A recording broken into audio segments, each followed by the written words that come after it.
नमस्ते दोस्तों। पिछले पेपर में आपने देखा था कि 1 से 35 तक मैंने प्रश्नों के उत्तर बताए थे आपको। आज 28/12/2024 को जो संस्कृत शिक्षा विभाग में सेकंड ग्रेड का पेपर हुआ है उसके 1 से 35 तक क्वेश्चन बताए थे। ये अभी 41 से स्टार्ट है दोस्तों, ये 60 तक है। इनके सही उत्तर मैं आपको बता रही हूँ।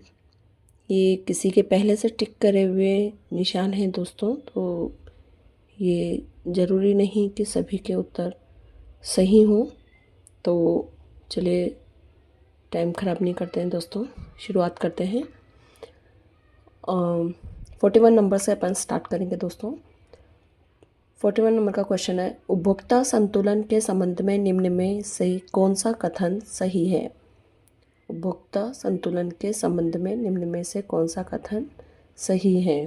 तो इसका जो सही उत्तर है दोस्तों वो है तीसरे नंबर का, तटस्थता वक्र का ढाल बजट रेखा के ढाल के बराबर होता है। तीसरा नंबर का क्वेश्चन आंसर इसका सही है दोस्तों इस क्वेश्चन का। अगला क्वेश्चन है 42 नंबर का, यदि बहुत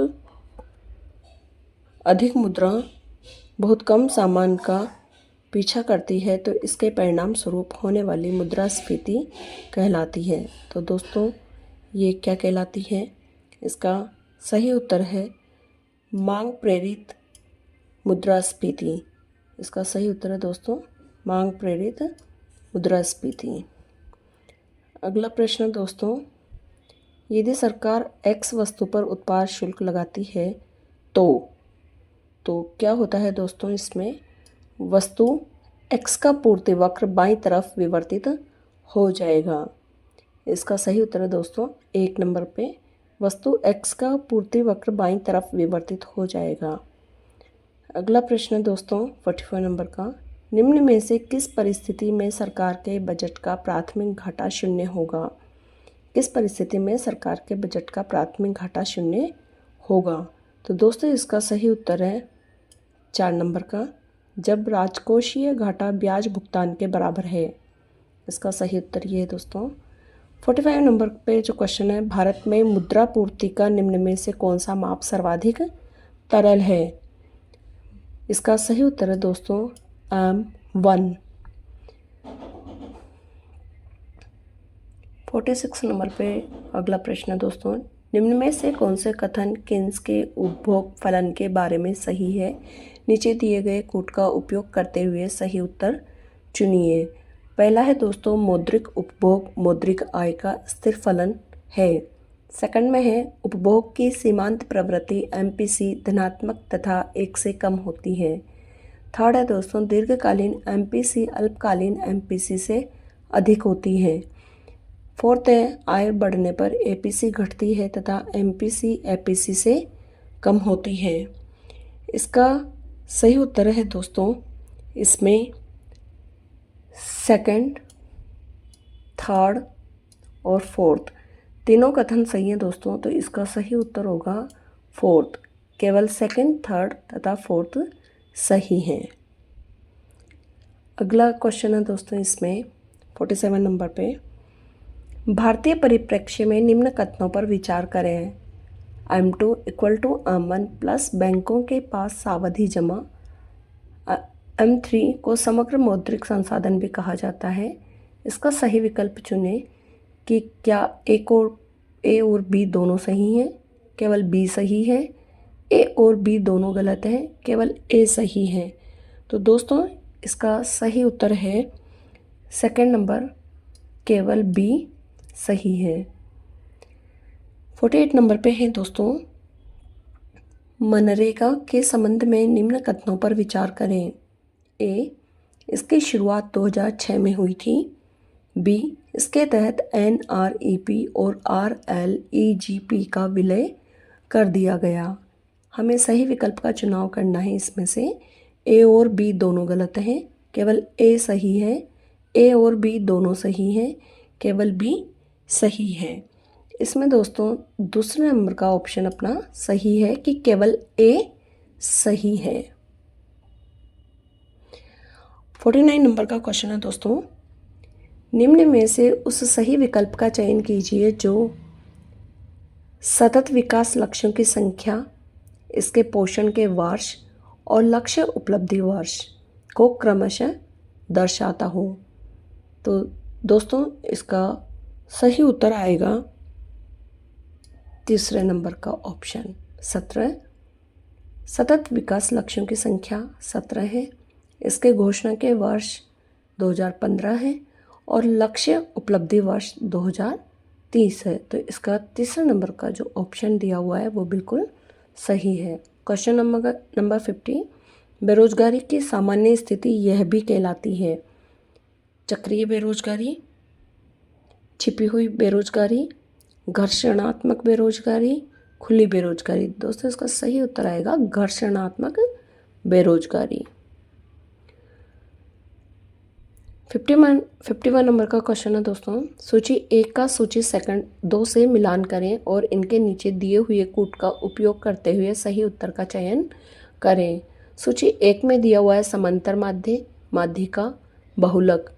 सूची 2 में दिया है यह बंटन को 2 समान भागों में विभाजित करता है। यह केंद्रीय प्रवृत्ति का सुस्थिर मापक है।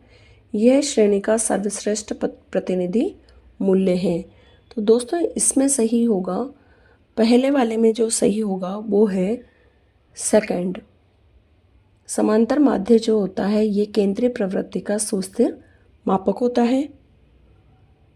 माध्यिका है, माध्यिका कहलाती है, यह बंटन को 2 समान भागों में विभाजित करता है।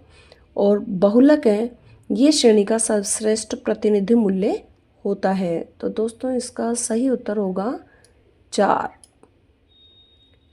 52 क्वेश्चन नंबर है दोस्तों, माध्यिका 280 और माध्य 310 वाले मध्यम असममित बंटन में बहुलक का मान क्या होगा? बहुलक का मान दोस्तों यहाँ पे इसमें होगा 220, ये इसका सही उत्तर आएगा। तो नोट कर लीजिए दोस्तों। अगले प्रश्न की ओर चलते हैं। अगला प्रश्न है, मान लीजिए कि बैंकों की प्राथमिक जमा राशि 10,000 रुपये है और केंद्रीय बैंक का नगद आरक्षित अनुपात 10% है, वैधानिक तरलता अनुपात 25% है और बैंकों के पास जमा राशि का अप्रयुक्त अनुपात 5% है, तो कुल जमा राशि होगी। दोस्तों इसकी कैलकुलेशन करने के बाद में जो सही उत्तर आता है वो आता है 25,000 रुपये। 25,000 इसका सही उत्तर है। अगले प्रश्न की ओर बढ़ते हैं। किसी ऋणात्मक ढाल के सरल रेखीय मांग वक्र पर दाएं से बाएं ऊपर की ओर विचरण करने पर मांग की कीमत लोच क्या होता है दोस्तों? स्थिर रहती है, पहले बढ़ती है, फिर घटती है, घटती है, बढ़ती है। इसका उत्तर होगा दोस्तों बढ़ती है। अगला प्रश्न है दोस्तों, निम्न में से किस संकेतक को जीवन के भौतिक गुणवत्ता सूचकांक के निर्माण में सम्मिलित नहीं किया गया है? कौन सा संकेतक है जिसको भौतिक गुणवत्ता सूचकांक के निर्माण में सम्मिलित नहीं किया गया है? तो इसमें आता है दोस्तों प्रति व्यक्ति आय। प्रति व्यक्ति आय को इसमें सम्मिलित नहीं किया गया है। अगला प्रश्न आता है दोस्तों 56 नंबर पर, निम्न कथनों पर विचार करें। ए है, मांग में परिवर्तन का अर्थ किसी वस्तु की कीमत में परिवर्तन के परिणाम स्वरूप दिए गए मांग वक्र पर विचरण से है। बी, मांगी गई मात्रा में परिवर्तन किसी वस्तु के संपूर्ण मांग वक्र में विवर्तन है जो किसी व्यक्ति की मौद्रिक आय या रुचियों या अन्य वस्तुओं की कीमतों में परिवर्तन के परिणाम स्वरूप होता है। तो दोस्तों इसका जो उत्तर आएगा वो आएगा, इसमें विकल्प दिए हुए हैं कि ए और बी दोनों गलत हैं, ए और बी दोनों सही हैं, केवल बी सही है, केवल ए सही है। तो दोस्तों इसमें आएगा चौथे नंबर का केवल ए सही है कि मांग में परिवर्तन का अर्थ किसी वस्तु की कीमत में परिवर्तन के परिणाम स्वरूप दिए गए मांग वक्र पर विचरण से है। अगले प्रश्न की ओर बढ़ते हैं दोस्तों। अगला प्रश्न आता है अपने, मांग की आड़ी लोच के संबंध में निम्न पर विचार करें। यदि x और y स्थानापन्न है तो ऋणात्मक होती हैं। इसमें दोस्तों अपना जो सही उत्तर होगा वो है 3। ए, बी और सी सभी सही हैं। इसमें सभी ऑप्शन सही हैं दोस्तों। तो इसमें तीसरे नंबर का अपना जो विकल्प है वो इसका उत्तर होगा। अगला प्रश्न है दोस्तों, निम्नलिखित में से भारत के संविधान में किस संशोधन के द्वारा अनुच्छेद 352(1) में से आंतरिक अशांति शब्द हटाया गया है? किस संविधान संशोधन के द्वारा इसको हटाया गया है? तो इसका सही उत्तर है दोस्तों 44वां संविधान संशोधन अधिनियम। इसके द्वारा आंतरिक अशांति शब्द हटाया गया है। अगला प्रश्न है दोस्तों, निम्नलिखित में से किस वर्ष में संयुक्त राष्ट्र ने मिलेनियम डेवलपमेंट गोल्स अपनाए? तो ये कौन से साल की बात है? ये है इसका राइट आंसर 2000 में मिलेनियम डेवलपमेंट गोल्स संयुक्त राष्ट्र संघ के द्वारा अपनाए गए थे। और इस वीडियो का यह आखिरी प्रश्न दोस्तों।